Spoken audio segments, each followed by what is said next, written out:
this is a how-to video, and this particular video is about how to grind step jaws. Gio, can you explain? So it's about how to grind step jaws on a scroll chuck, Paul. So there could be an assumption that the jaws, because they're hard jaws, are already ground. And yes, to a certain degree that is correct, they are ground, but not in situ with the particular chuck. So if you're looking for concentricity, the right procedure is to flash grind the jaws, the square and the diameter, so they're absolutely perfect with the chuck body and your parts are running true. Okay, so how do you do it? You know, where is the grinding operation done? So the grinding operation can be done on a grinding machine or other equipment that you may have available within your facility. So you have to take the jaws to the grinding? Yes, it needs to be done in a different operation. And this is something that maybe some people may overlook, and they may phone Bison up and say, you know, the jaws are not running true. Why is this? They're hard jaws. I can't turn them true.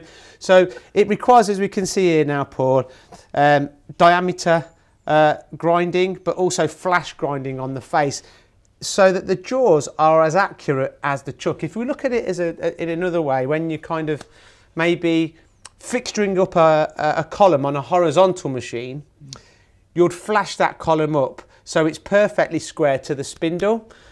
The things that are going to be in contact on this chuck or keeping the components square are them jaws, not the actual chuck itself. The chuck could be running perfectly true, but the jaws could be... How often do you think you'd have to do something like this? I know the answer will probably be, it depends how much work you're doing, but you know, are these chuck jaws not going to last, you know, a particular amount of time without having to do this, or they're going to be likely to be inaccuracies from early days? I think they'd be very accurate to start with, even if you didn't grind them. However, if you're looking for that superior accuracy, this is the right procedure to follow, because effectively you could put a part into the chuck and tap it true. So you could overcome it by that. But what that's doing is putting strain onto the chuck body, onto the scrolls.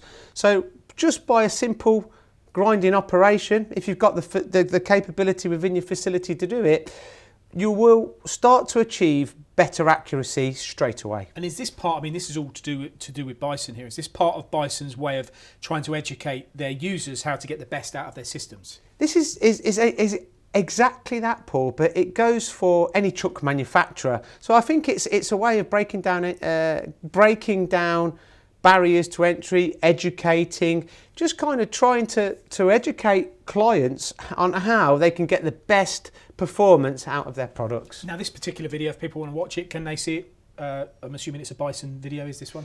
That's absolutely correct, Paul. So all of the how-to Bison videos you can find on YouTube, and this particular video is obviously on the MTD CNC platform.